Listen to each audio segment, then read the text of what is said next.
but it didn't really start taking that Lake Charles, Louisiana, everything Southwest Louisiana vibe until probably about 3 years ago. And then it just became that, and we've just embraced it and pushed forward with it. Thanks for joining us on Louisiana's Playground Podcast, your roadmap to all things Lake Charles, Louisiana. I'm Brady Reynard.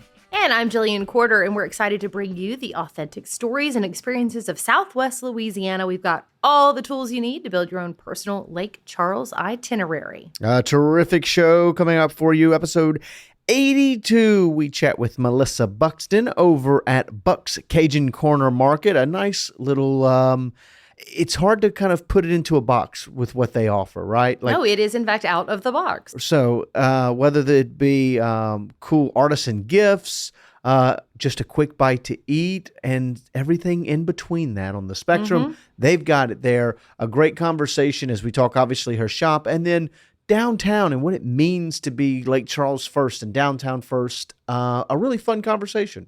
For sure. And spoiler alert, guess where we go for On Be Eats this week? Bux? That's right.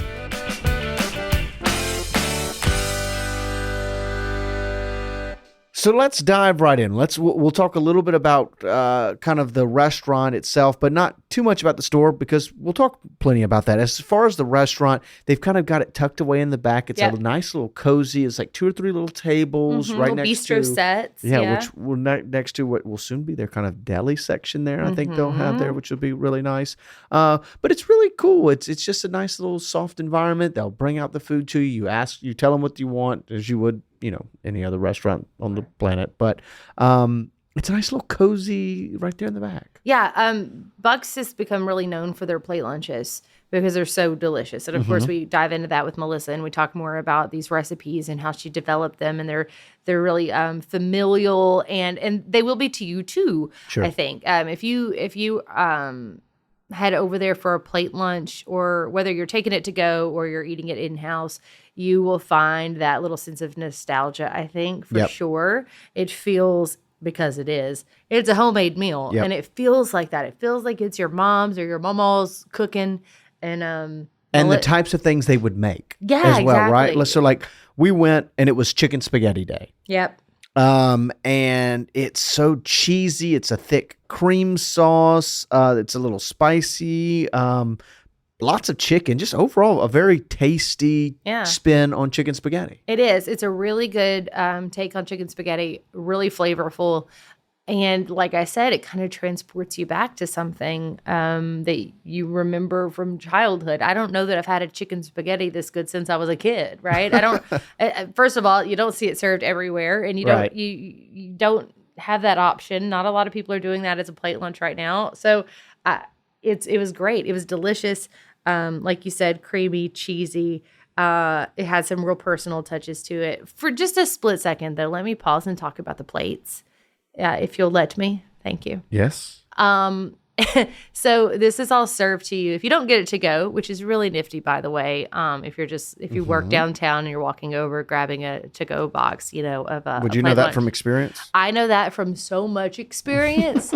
Maybe I've done that twice this week already and have plans for more. I'm a regular.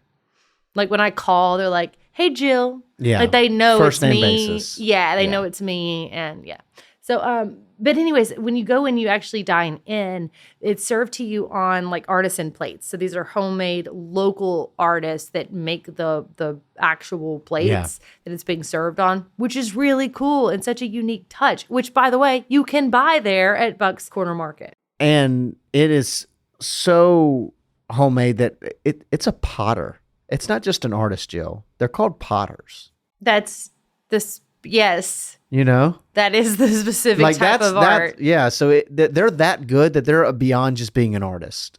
They're a specific artist. You nailed it. Yeah. Good job. Thanks. Well, he's getting cultured. Yeah. I'm doing my best. You were so big on the art scene. Oh, I really am. As far as what was else on the plate, next to chicken spaghetti, the pea salad. Oh, okay. Talk about one of those dishes that you're like, I'm not going to like that. I looked at it and said, I don't think I'm going to like that just because I'd never had it before. Right. And then I ate all of it. And I was sitting, I'm just every little last pea on the plate was gone. It was very popular at the table. It was very popular at the table, despite all of us going, I've never had anything like that before. It was absolutely delicious. So it has some kind of made with like a ranch or a mayonnaise base. I didn't ask for all the secrets, but peas. It had some cheese in it. It had egg, kind of like an egg salad, if you will. But Red it was onions? really good. Red onions. It had this like different, intriguing, like refreshing flavor to it. And it's served cold like an egg salad would be. Yeah. It's served cold, so there's just certain kind of pop of freshness that you got from that that really set apart from the chicken spaghetti. I don't know, it just really worked for me. You know what else really works for me? Dessert. Yes, but the garlic bread. Oh, Right? yeah. Like very, very Don't good skip garlic on the bread. bread, You man. can't, right? I mean, on certain corners of the internet, it's garlic bread's a bit of a currency, and I can understand it. I'm behind making garlic bread a Certain currency. corners of the internet. Sure. Super buttery, garlicky. If you see garlic bread on their menu, you get it. It's very good and follows the same level of quality that everything else For did, sure. right? But then we do get to the desserts. All homemade, I believe, from the hand of Miss Buxton herself. Yeah. Really good stuff. And definitely her grandma's recipes. Yes, that's what she said. And she said the same about chicken spaghetti too. But yeah, family recipes. The cinnamon crumb, she said, is her momo's recipe. And she like remembers her making it. Well, and it's a classic dessert. It's a classic dish. it's a cinnamon flavored kind of cake with a little bit of that crunchy crumble on top. It's made with love and butter. Yeah, like a coffee cake Very much consistency, so. right? Like the texture is beautiful, a crunchy, sugary base on the top, and then they had it in the middle as well. So like you kind of cut the cake in the middle and you put that same in the middle, so it's like you have a double crunch. Yeah. It's so good. It was amazing. It was amazing.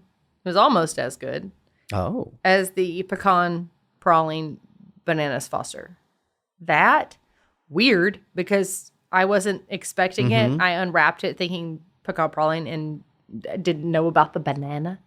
yeah. I like that it's. I opened it up and was like, oh wait, something's different yeah, here. it's a Louisiana fusion. Yeah, it is. Of course, super sugary. It's got those hints of the spice in it, banana flavor, some crunch to it. It's one of those things you break off like a little piece, but then you let it melt in your mouth, and suddenly the whole thing's gone. Yeah. You don't know what happened. Someone And must have stolen it does melt in your mouth. It does. M&Ms could never. Yeah, they wish. You know what I mean? And it was full of pecans as well. The That's flavor good. was incredible. Like I've never really had something quite like this. You know, its flavor is very unique because it is the combo. Well, so good. You know why? Why? Because there's nowhere quite like Bux. From a great meal to a great guest, we welcome on Melissa Buxton, the owner of Bux Kajun Korner Market. She's a lifelong pro in hospitality and travel, still serving as a regional director of sales for a hotel management company. She's also been an IATAN accredited travel consultant since 1995, so serving travelers and locals is in her DNA. As for her store, it's a true corner market, part convenience store, part lunch spot, part maker's marketplace. Today, we dig into Bux's eclectic mix and why a downtown first mindset matters for Lake Charles. Welcome to the show, Melissa. Thank you so much for having me. So Southwest Louisiana, known for big city amenities and small town charm, it makes for a vast array of experiences that somebody can add to their itinerary. So we want to know first, though, how you play in Louisiana's playground. Are you ready? I'm ready. These questions you don't have prepared answers for. Oh, no. But they're easy ones that only you know the answer to. First up, crawfish or gumbo? Gumbo. Correct answer. Correct. I agree. Congratulations, you win. Perfect. We should have a prize. All right, gumbo. Why gumbo? Crawfish is only here part-time. Mm-hmm. Although some of us don't like to eat gumbo when it's 97 degrees outside. She said some of us. She said some of us. Are you meaning- included in I that? still sell gumbo every Thursday. Okay, there's no season for gumbo. There's no season. She's just for throwing gumbo. us to be nice to the people that don't have their priorities straight. Yeah. Brady believes there's Absolutely. no such thing as gumbo season. So, I love it. next question: poolside or beachside? I'm a beach side, but I'm probably not going into the water at the beach. Okay, But I want to be able to see the beach from the pool. yes, Is that that's a very allowed? yes. I think that's an important distinction to make. Yeah. If I'm in a pool, I need some beach. I'm kind of in that too. Like, Atmosphere. I love the beach, as in everything that is around the beach except for the actual beach. Yeah, but Brady's not a I love toes in the- the sand kind I of love guy. I love the vibes. I love the air. I love the sounds. But I would love to be in a pool next to the beach. I do want to put my toes in it. Mm-hmm. So I am going to experience it. I just don't want to bring all the sand back with me. Got But it. I want to hear it. For me, it's Yeah. a calming. Yeah. See, calming and, aspect. And I'm like in the water, Yeah. like big waves. Deal with the repercussions later. Yeah. Deal with it later. Like I'm going to be in the water. Yeah. Yep. Okay. Last one: concert or comedy show? Concert. I'm a Mhm. music girl. I have a concert in my car every morning on the way to Yeah. work. What are you listening to on the way to work? My dad's always told me I was confused. So typically at this point, I'm a Hillsong worship in the mornings to get my day Okay. started. But after that, there may be some Bob Marley. There may be some Garth Brooks, some Lionel Richie. Okay. I'm not a Swiftie, Neither am I. That's okay. but then I'm also in, you might find some Lil Wayne in there somewhere. I That's love a good mix. I like that it. your music taste is as eclectic as your shop. Yep. Absolutely. There is something for everybody. Let's Yeah. talk about that. Yeah. Perfect. Let's Good what- segue. Yeah, thanks. What is the vision behind the Cajun Corner, and then what really inspired you to open the store and then have that diverse range of options? So I am going to be totally honest here. The vision started with one of my childhood friends, Lisa, who lived downtown, needed toilet paper Sunday night, nowhere to go, drove all the way across town.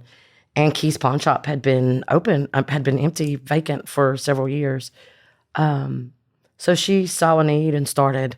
So worked on it for about a year with the build out. And finally they were like, okay, we're flipping the door to open because we're procrastinating. So that's where it came, and it started with Cajun Gypsy Korner Market. Fast forward, she moved to Texas, sold it to some friends. Friends were about to have a new baby, didn't really Yeah. want to do it anymore. COVID, Hurricane Laura.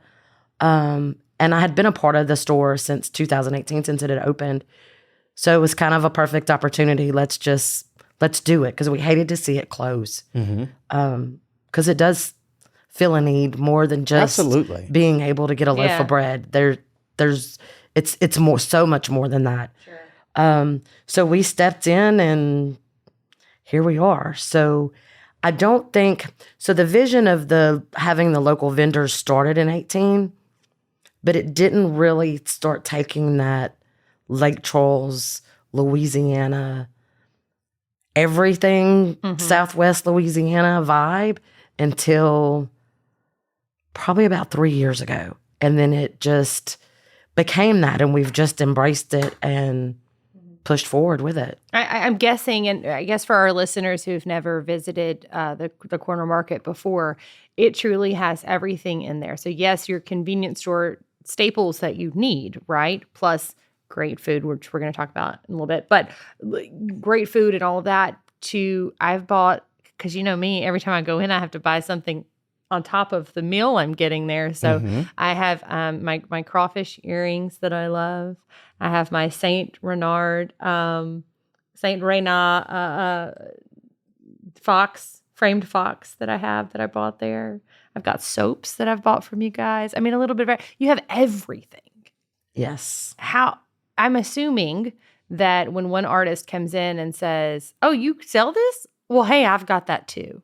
Is that how it works? Kind of word of mouth, or you just happen upon these these great people that have all these products? So most of the vendors that are there have been there since the beginning. Okay. And we've tried our best not to replicate anything else so if we already have a vendor that does that, we're not letting someone else come in. I love that. So we do have a few things that are duplicated. I myself make candles and soap. And being my life has been a little hectic the last 2 years with all these children getting married and having babies. Like I have another soap person and I have another candle person. Nice. But it's funny to see the amount of, we kind of compete now. Like, how much did you sell this month? So it's fun. really fun. But yeah, there's just so much to offer there. And yet, it really feels like the popularity, the following has been built around the plate lunches that you guys offer. So, and that wasn't, the plate lunches weren't even in the mix of things when we started. Sure. When Lisa opened, they did have a salad bar, and then she would do like chili dogs on Fridays. So just small things. But once we took over, and again, we're still dealing with Laura. We're still just new out of the pandemic. And it was slow, and the apartments weren't fully back open. Yeah. It was, what are we going to do? How are we going to make this work? So we just started doing some small things. Like, what are we going to be able to do to pay the lease and the electric bill if it is raining and nobody comes in to buy anything? Which started the plate lunches, and we started with, just enough, maybe 5-10 people, and it's just kind of grown from there. Yeah. Can you dive into what the future of these plate lunches, what they kind of are, what you guys are offering, and then what's next on that horizon? So what I didn't tell you is my dad is a chef. So I grew up with, no wonder it's so good, with that aspect. But then I also had a great-grandmother who I grew up from next door that everything was homemade from scratch. I stayed with her every day. I never went to daycare. I was at Mama's house every day.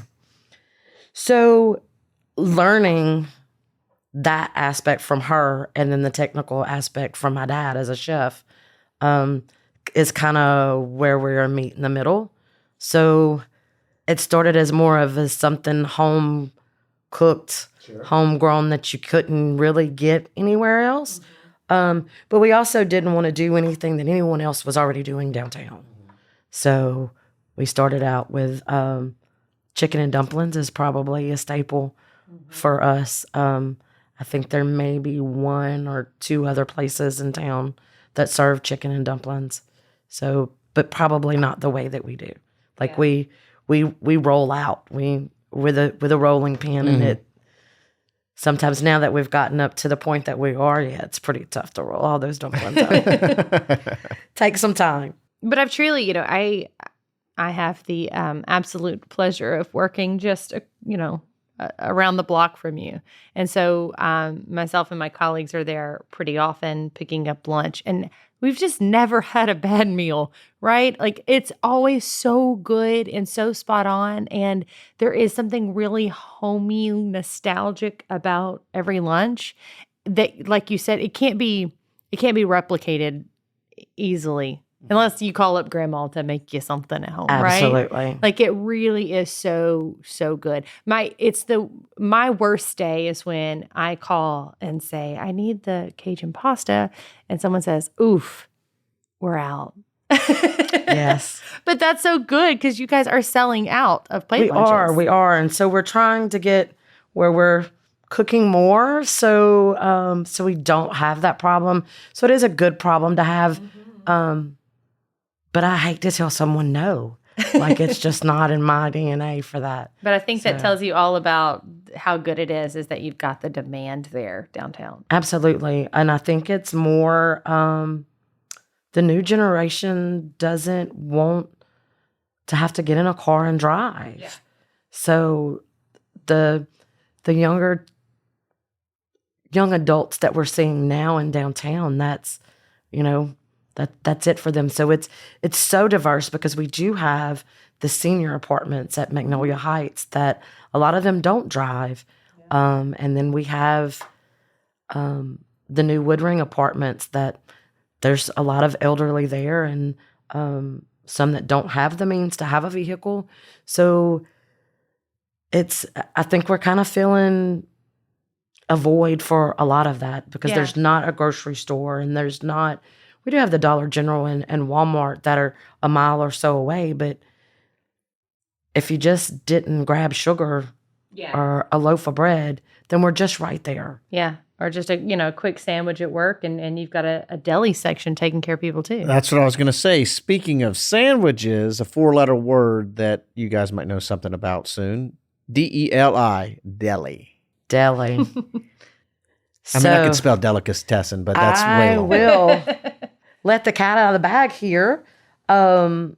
We are just waiting for an inspection on a scale. So hopefully that will happen in the next few days. We are bringing in boar's head. So we will have deli meats and cheeses that we will be slicing daily, as well as you being able to come in and pick your own sandwich. Mm-hmm. So we do have 5 specialty sandwiches that will be on the menu. Cajun Sloppy Joe's is staying, I will tell you that. Thank you. It's not going to be on a regular hot dog bun, though. It'll be on a po' boy bun moving forward. Oh, sorry. I'll accept it. So that one is staying. There'll be 4 others joining, but you will also be able to build and pick what you want as well. So with that, we'll also be offering some fresh salads that you can pick what you want on it. And then we're going to keep a soup of the day. And then our plate lunches will just go to Tuesdays and Thursdays. I'll build my schedule around it. Notice Gumbo ain't leaving. Plan accordingly. Gumbo ain't leaving. Gumbo is not leaving, and we are keeping chicken and dumplings as a soup. So most of what we offer now, will still be able to fit into that menu. Well, let's kind of shift gears. Why is it important for you, and it's obviously been a focus, to feature local and branded items when it comes to showcasing what you have to offer there? That's kind of a 2-part question for me. With our previous conversation, I'm sure at this point you can. I'm big on family. I'm big on tradition. My husband and I, we're blended.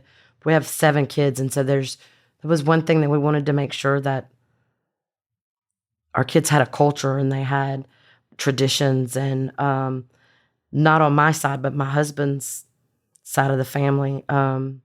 They're big with their grandparents and it's Italian, and so the traditions that they do and is just amazing. So we wanted to make sure that we focused on local and that we were proud of local, and this is what you have, and this is what we have amazing artists here, from artists to pottery, soap to seasonings, ketchups. You would be, I mean, it just amazes me every day when someone new comes in and says, right, hey, we make this. And I'm like, wow, we have all of this here, and it's all our people from right here in our little town.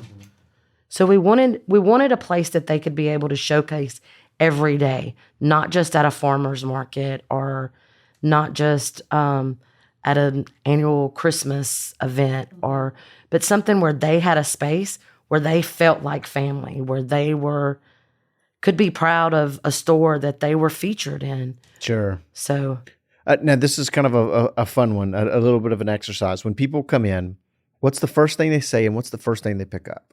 Most of the time it's, oh my gosh, this is so cute. I didn't know this was here. Mm-hmm.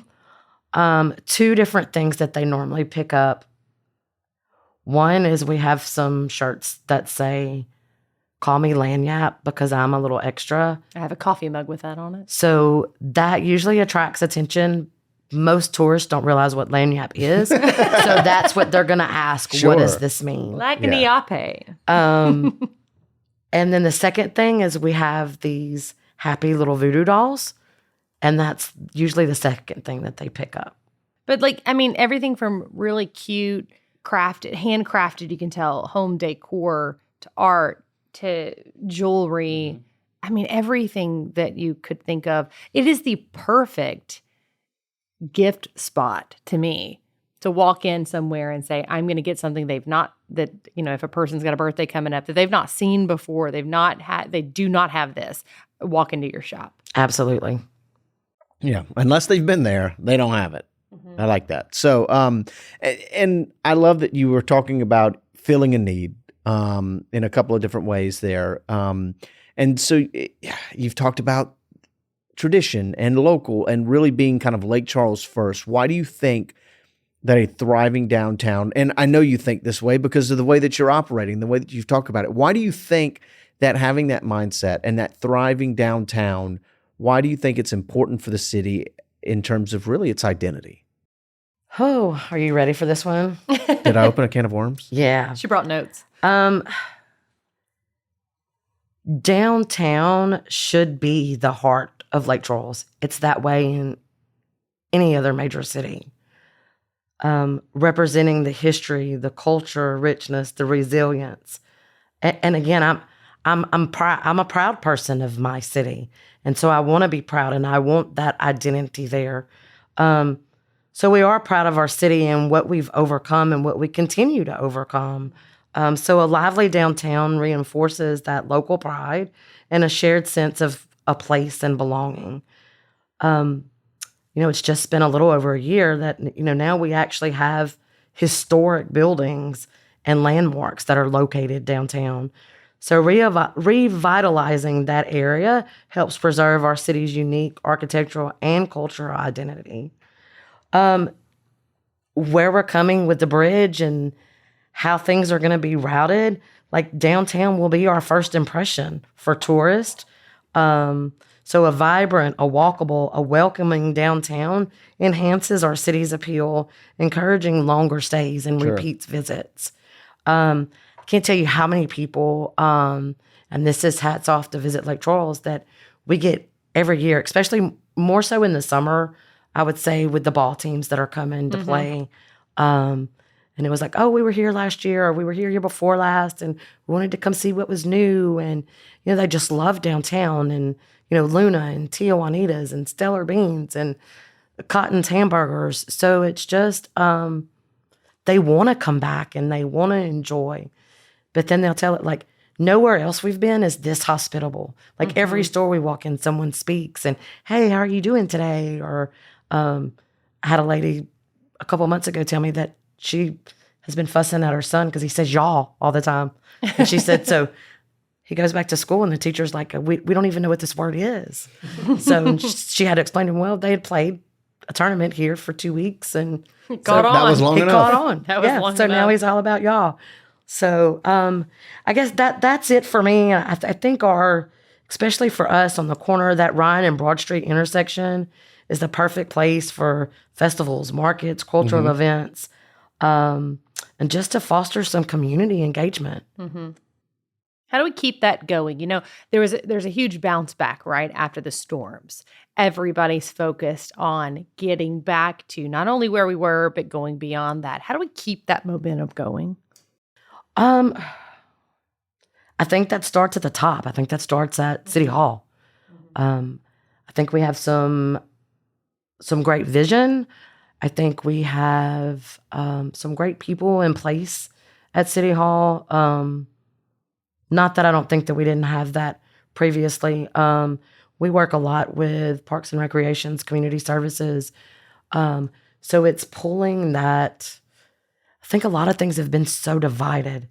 So it's pulling that downtown at sundown further down to downtown. Or it's pulling that, art walks. Like, I'm so excited for the sports complex to be built and finished and to have something on that block that we can tie from downtown to Broad Street to a holiday art walk all the way down Broad Street to the lakefront to connect it all together and to bridge that gap that's much needed. Yeah. And there's been so much, like you said, there's so much growth in different places of Lake Charles, and now getting them all to make sense together, I think, is really important. Absolutely. And when talking about downtown wins, is that the big win that you feel like downtown needed, or where do you kind of feel like, what's a big win that downtown needs right now? more focus, more everything right now downtown is a mom and pop shop.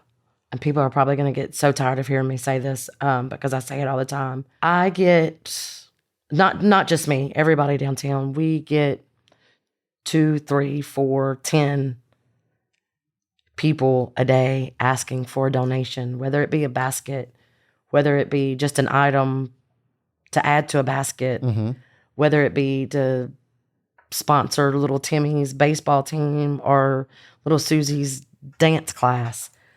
And we want to say yes to every one of those. But then we get that pushback of, I can buy bread 50 cents cheaper down the road. And we get that. And we get that you can probably buy it on Amazon, maybe $1 cheaper. But they're not sponsoring your teams. Yeah. They're not giving you a gift for a cancer walk or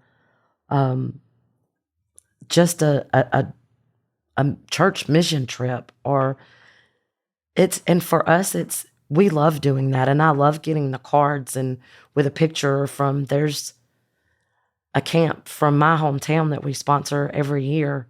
And it's just a basket, and it's not an expensive basket, but it provides so much for them. And every year when it's over, I get a thank you card and I get a picture of those kids that are junior high, high school kids that are going somewhere else and blessing another community. Yeah. And we want to be a part of that, and we want to give back. But it's almost a you got to give to get kind of thing. We want to, if we're not being supported downtown, then we're not able to support other aspects as well. And with it being those mom and pops, it's not just us. It's me. I have 4 children. 4 of our children have worked at the store. Or if you go to Cotton's in a few weeks when Reagan's home from Christmas break, she's going to be fixing a burger. She may be mopping the floor. Nan and Dave have Ella that is, a manager there at Luna downtown. It's about family. It's about all of us. And if we're all busy, we're rooting for each other, if that makes sense. If Luna's busy, I'm busy. If Kate's busy, I'm busy. If Panorama's busy, I'm busy. So we want to see that downtown. And we've got such a strong knit group right now that tries to support and work together that it's amazing. So it's not only when you're supporting one of us, you're supporting all of us, if that makes sense. Yeah.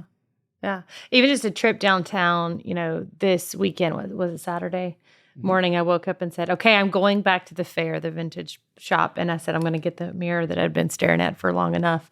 It's little things that, going and buying that mirror, or Brady gifting me that beautiful artwork from your shop, going to eat downtown. I mean, all those little things all roll in together. You don't just go just once, and for outsiders who come to visit here, this is going to be the place they stop in again. Absolutely. And you know what? It's worth the extra $1 to buy the bread, 50 Absolutely. cents, to walk into a place where you feel welcome and someone greets you with a smile and remembers your name every day. Absolutely.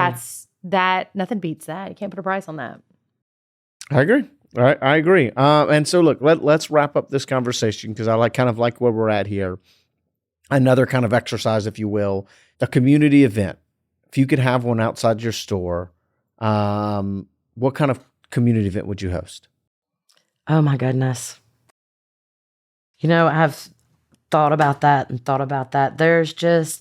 There's so many. I would love to see us bring back some sort of contraband pirate type festival, going back to what we have in the store. We have a local author who has a book, a series of books, and they start here in Lake Charles, and it's all about John Lafitte and the lake, and like growing up as a teenager, like those were some of my favorite times in Lake Charles. Like we planned for two weekends, that you had this whole big festival downtown. So I don't think that we need to start that big, but I think going back to that, where did Lake Charles come from, and what can we hang on as a legacy? What can we what do we want people to know about us? So those kind of festivals, I think, are what anybody can have a rice and gravy festival or a boudin festival, because we talk all the time about that. And there was a comedian here this weekend that trashed us over our gumbo in the 337 because it's not as good as 985. So anybody can have those kind of festivals, but what are we about in Lake Charles? Yeah, what makes us us? What makes Lake Charles Lake Charles? Food for thought. Absolutely. Love that. Thanks again to Melissa for joining us here on the show. And the biggest thank you of all, as you know by now, goes out to you, the listeners, for joining us here on the podcast. If you enjoyed it, please leave us a rating or review wherever you listen to this here podcast. Of course, that helps us grow our audience and further share the unique experiences that Lake Charles and all of Southwest Louisiana have to offer. Go to visitlakecharles.org/podcast for more episodes, advice on where to eat, and events that are happening this weekend. I'm Jillian Korner. And I'm Brady Raynard. Thanthanks again for coming to play at Louisiana's Playground. Sit tuned.